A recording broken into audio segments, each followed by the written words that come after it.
Hello F&F crew! So welcome to part 2 of Diet 101. So today we are going to be trying to answer the question, how do I lose weight? So this is probably the single most common question that we get asked. It's obviously something that's very important to you guys. So the answer that I'm going to give you is probably not the answer that you want to hear. It really is a simple, you need to eat less or move more or both. So yes, that is an oversimplification. There are a lot of things that come into it, your personal genetics, metabolism, things like carbs, fat, protein, your sleep, stress, all of that plays a role. But at its most simple form, that is the truth. So you may have heard the term caloric deficit before. It's basically a fancy way of saying the same thing. So simply put, calories are energy. So calories are found in fats, proteins, carbs. They are energy. If you put too much energy into your body and you are not burning off that energy by moving, doing things, then your body is going to store that energy because it's not being used. And another way of saying stored energy is fat. So you may be sitting there going, hang on a second, yeah, I kind of know this.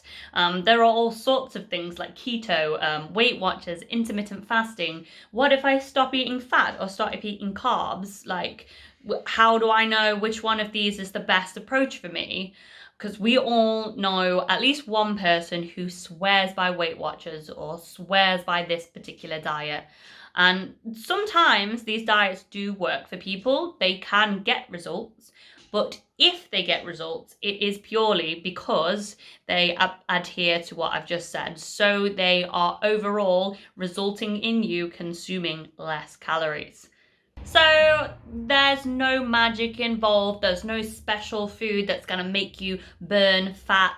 Eating carbs after 8 p.m. It's not going to radically change the way that your body stores fat. And sometimes these fad diets can do a lot of damage. The best thing that you can do is understand your body and understand the basic principles of weight loss, because that's really going to be the building blocks to helping you make actual difference. So these kinds of fad diets, they like to play on your insecurities and they like to make money from your insecurities. These things like fat burner pills, these rumors like carb free, these kind of things. Again, certain people have got results, but that is because it works with their body, it works with their routine, and it is creating a caloric deficit in their life. That is the only reason that they work, okay? But if there's no magic way and there's no specific thing that I can eat or not eat, how on earth do I lose weight? This brings up all sorts of questions like, how do I know if I'm moving enough? How do I know if I'm eating too much? What if I already feel like I'm doing enough and it's not making a difference? Okay, well, I'm gonna try and answer these. We're gonna go into a separate video about the damage that fad diets and things like weight loss pills can do, but for the meantime, we want to help you get it right. So the first place to go is to work out how many calories does my body need. So if I need to be eating less than I burn, I need to know how much that is, right?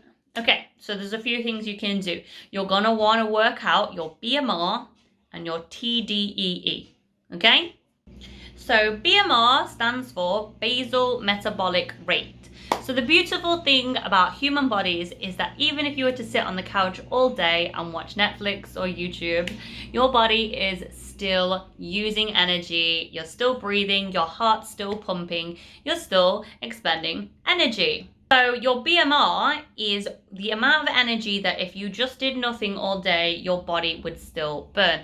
So for the average female in her 20s, she would probably need about 1,400 calories simply to exist. So that isn't including workouts, it isn't including walking to the shop, it's not even including getting up to make a cup of tea. So that other value that you need to work out, TDEE, that is how many calories your body burns, everything included. So that includes your workouts, that includes going to make a cup of tea, that includes doing 5 weekly classes with your favorite functional and fit trainer. Okay, so that obviously is going to be a higher value. So for the average female who doesn't train, it will be maybe 1,700. If you have a more busy lifestyle, you do train, it's obviously going to be higher. So what you need to do to find your weight loss calorie goal is to find a value somewhere in between these two. So somewhere higher than your BMR, but less than your TDEE. And the reason why it has to fall between these two values is because it is too high, you're consuming excess energy and your body is going to store it. If it's too low, you will not be putting enough calories into your body for your body to perform basic functions, okay? And the reason why it still needs to be above your BMR and you can't just go, oh, I'll eat as little as possible, is because you may have heard of the term starvation mode. So there are truths to it. Trust me, you do not want to undereat, because if your body is not receiving enough energy to do its basic functions, all of your non-essential functions will begin to suffer. So I'm talking things like sleep, your reproductive cycle, it will affect your hormones. So that's like your mood, your periods, things like that. It's going to affect muscle mass and, again, your metabolic health. So we'll come back to this when we talk about fad diets and like diet supplements and things like that. So if there's something that you don't want to do on your weight loss journey, it is ruin your metabolism, because your metabolism is what is going to process your calories, okay? So that is why your calorie goal needs to fall between your BMR and your TDEE. Okay, so how do I work these values out? Help. So I'm going to link some online calculators in the description. So if you want to check them out, you can, but be wary before you do. These are internet guides. They do not know you. So they don't know what activities you do, whether you do like cardio, strength training, all of these kind of things are going to affect the amount of calories that you need. They are a very rough guide. So I'm going to post them down below, but remember, they do not know you personally. If you want to lose weight, you are serious about finding that value, always recommend seeking professional advice, because that's going to be someone who really understands your body's needs. Because obviously if it's still too high, you're not going to lose weight, and if it's too low, it will begin to affect you in negative ways. So definitely worth seeking professional help, but obviously check them out for a rough guide. So once you find that value, that really is the first stepping stone in your weight loss journey. Don't get me wrong, there's about 700 million things that can affect this, but this is the absolute essential thing that you need to know. So obviously we're going to go into in later videos things like macronutrients, micronutrients, understanding carbs, fats, proteins, how they affect you, your weight loss journey, things like muscle mass, metabolism, training styles, because these all do play a role. Yeah, overwhelming. And I know I just said that it can be overwhelming, and that's true, but the main thing to do is focus. So once you know that value, focus on that, because that is going to be the main part of your journey, okay? So a lot of people are going to be watching this and they're going to be like, okay, I know I need to eat more, or I know I need to eat less, but how do I do that? And we're gonna get to it. But the first thing that I can say is to absolutely be patient.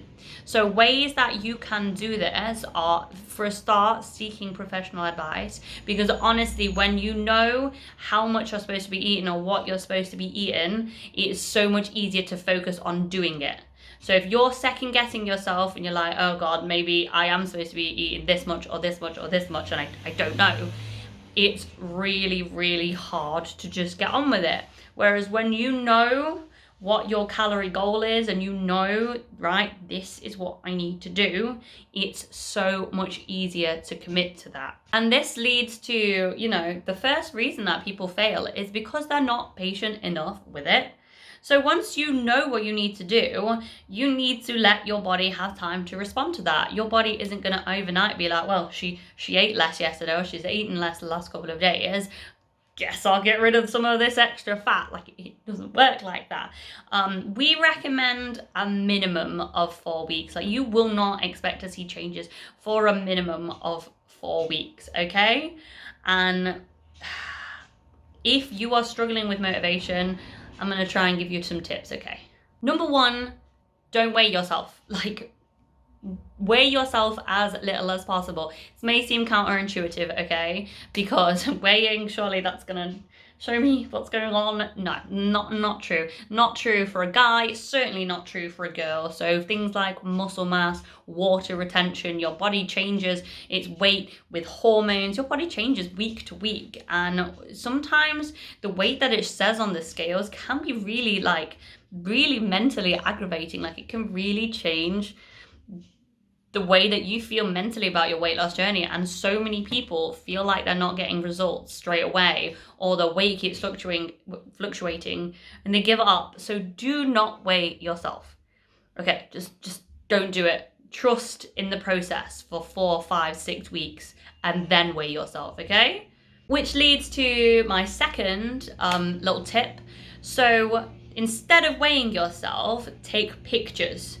Instead of weighing yourself, take pictures before and think about what you want from that after picture, okay? Try your clothes on, get an understanding of how your clothes fit on you, take measurements, okay? So it depends on the style of training you're doing, but muscle weighs more than fat. So a lot of my clients, for example, they will lose body fat, but the weight will remain the same because they're building composition. So this is what gives you the shape.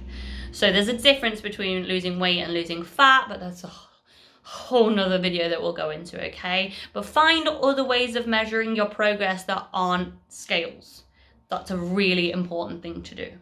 Okay, so this is something that probably a lot of you are doing already, but another tip is write things down, okay? So you can get apps like MyFitnessPal, or I'm sure there's other ones out there, or just a good old-fashioned food diary. It's something that I still do, and it's a great way of teaching you to accept what you eat, be honest with yourself. It's a really, really good thing to do, and it's really illuminating to see, you know, what foods have more calories when you're eating. People are a lot less likely to overeat when they know they have to write it down. Okay, so another one, yeah, be brutally honest with yourself. If this is something that's important to you, be honest with yourself. Like, I know it's a cliche, but you are only lying to yourself. And that's true. Like, if you do not write down, or you do not think about, or you have a couple of sweets and say, it's not, it's not a thing. Like, you are not going to make progress, okay? It's as simple as that. If you have that mindset where you want to sort of deny things to yourself, it's not going to work. So that's something that you need to think about and like work out with you. And it may seem really obvious, or it might not, but seek professional help. Like, that's what people like your local personal trainers, like we at Functional and Fit, that's what we're here for. We're here to be like, send me a food diary, be accountable. If you're hungry and you don't want to like have like a bazillion calories, try eating this. You got this. Like, it seems like so obvious, but so many people, like, they really, really, this is such an important thing to them. They want to feel body confident. They want to feel happy with themselves, but they are so much more willing to fork out money for stupid stuff like diet pills and slim teas and stuff. Like, just actually find someone who knows what they're talking about. Let them help you. Okay, so I'm sure that so many people watching this video, you need to eat more or you need to eat less, but you don't know how to do it. It just doesn't seem to work. You just do not know how to eat less. You finish the day and you've just pigged out again, okay? Yeah, it's a really common problem. It's not easy. If losing weight was easy, then everyone would be walking around with their dream bodies, and that just isn't the case. And I'm gonna offer some really general tips. Again, everybody's body works differently. Some people have manic routines and eat a crap ton when they get home from work. Some people just cannot stop snacking. So like, different advice works for different people. So I'm going to try and give you the most general tips that I can give to you without knowing your routine or your weaknesses, if that makes sense. Number 1, eat bigger meals. Okay, what? Sounds so counterintuitive, but I'm telling you, eat foods that are filling. Okay, have your breakfast, have your lunch, have your dinner, eat big. So there are a few reasons for this. Okay, first of all, people's big meals, they tend to be better, more nutritious than their snacking. Secondly, people don't realize how much they snack, and how much snacking calories adds up. If you eat bigger meals that fill you up longer, you are going to be less likely to snack. So many people on their weight loss their journey, they try to like restrict themselves, they try to give themselves really small portions, but it doesn't work. They just end up hungry and their body starts to crave sugar, fats, and all of these things. So just eat your goddamn lunch and enjoy it, okay? And then forget about the biscuits. You're too full for that now, okay? Okay, another one that people like to fool themselves about this, but pay attention to your food packaging, right? So there's a big difference between having an Oreo and having 7 Oreos. That's a big difference, okay? Like if you're gonna eat like food, of course you're gonna eat. If you're gonna eat a lot of food or you're gonna have a big portion of something, read the label. Read the label. Don't just be like, oh, probably about 100 calories. Like you can be really surprised by some foods, not always in a bad way as well. Like some foods you may find, oh, it's actually like really high in protein, really low in fat. I can have more of this. And then you read something else like things like granola, nuts. Nuts are really high in calories. Things like seeds, you read them and you go, why do people eat this for weight loss? Like beyond me. So pay attention, take responsibility. Again, feeding back to what I said before. Like if this is serious to you, like if you are serious about this, and I'm guessing you are because you're watching this video, take responsibility for what you're putting in your body. Like it makes a big difference. Don't just plead ignorance, okay? Another good one, eat more water. Wait. Drink more water, okay? So fluids, they fill up your belly. I particularly like sparkling water. I like anything fizzy.